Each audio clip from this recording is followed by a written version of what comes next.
द्वितीय भाव का स्वामी धन का स्वामी है और विवाह भाव में इसका स्थान यह संकेत देता है कि जातक को अपनी पत्नी के माध्यम से दहेज या वित्तीय सहायता या वित्तीय लाभ मिलेगा। जातक का जीवन साथी उसके जीवन में वित्तीय समृद्धि लाएगा। जातक सुंदर महिलाओं की संगति में खुश रह सकता है और ऐसा इस तथ्य के कारण हो सकता है कि जातक की वाणी अच्छी है या प्रभावशाली है जो दूसरों का ध्यान आकर्षित कर सकती है। वह जनता और विशेष रूप से विपरीत लिंग के बीच एक प्रभावशाली व्यक्तित्व होगा। यदि पीड़ित है तो इसके विपरीत और महिलाओं के बारे में बुरा बोल सकता है। दूसरा भाव विस्तारित परिवार से भी संबंधित है, इसलिए जीवन साथी विस्तारित परिवार से संबंधित हो सकता है या परिवार का अभिन्न अंग बन सकता है।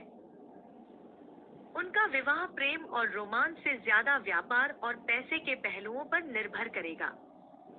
विवाह का कारण वित्तीय समृद्धि हो सकता है। 6 से 8 संबंध होने के कारण आपको विवाहित जीवन में कुछ समस्याएं मिल सकती हैं। किसी भी पीड़ित या अलगाववादी ग्रह की भागीदारी के कारण परिवार के सदस्यों की भागीदारी या हस्तक्षेप के कारण अलगाव हो सकता है। ऋषि पराशर के अनुसार यदि द्वितीयेश और पाप ग्रह 7वें भाव में शामिल होते हैं तो व्यक्तिगत जीवन साथी का चरित्र संदिग्ध हो सकता है। वह कामुक सुखों पर पैसा बर्बाद कर सकता है। हालांकि यदि द्वितीयेश और मजबूत 7वें स्वामी दोनों 7वें भाव में रहते हैं तो व्यक्ति वित्तीय समृद्धि का अनुभव कर सकता है और अक्सर विदेश यात्रा कर सकता है। वह व्यवसाय में उत्कृष्टता प्राप्त करेगा।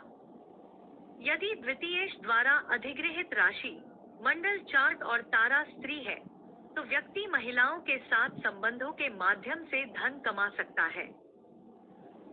सप्तम भाव का स्वामी धन भाव में विवाह का कारक द्वितीय भाव।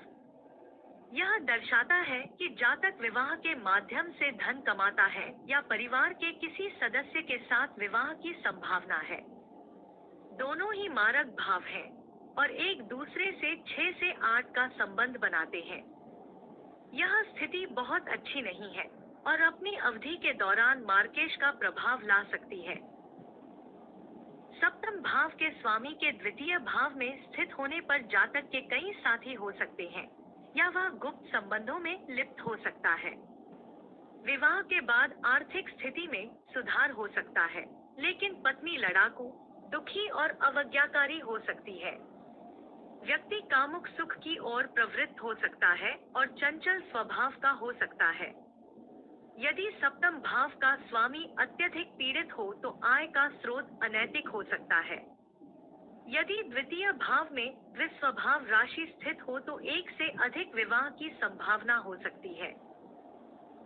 यदि सप्तम भाव का स्वामी द्वितीय भाव में द्वितीय भाव के स्वामी के साथ युति करता है तो जातक का विवाहित जीवन समृद्ध हो सकता है तथा उसका जीवन साथी नियमित आय अर्जित करने वाला होता है। वे दूर स्थान पर साझेदारी या एजेंसी के माध्यम से धन कमा सकते हैं। हालांकि यदि युति पीड़ित है तो संबंधित ग्रह की अवधि के दौरान पति या पत्नी में से किसी एक की मृत्यु की संभावना हो सकती है।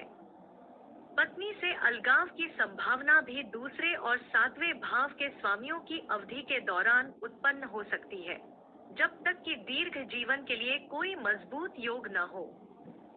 यदि द्वितीय भाव का स्वामी नवमांश लग्न से अष्टम भाव में पड़ता है तो जातक का दूर स्थान की महिला से दूसरा विवाह हो सकता है, लेकिन वह लालची हो सकती है और जातक के लिए परेशानी का कारण बन सकती है।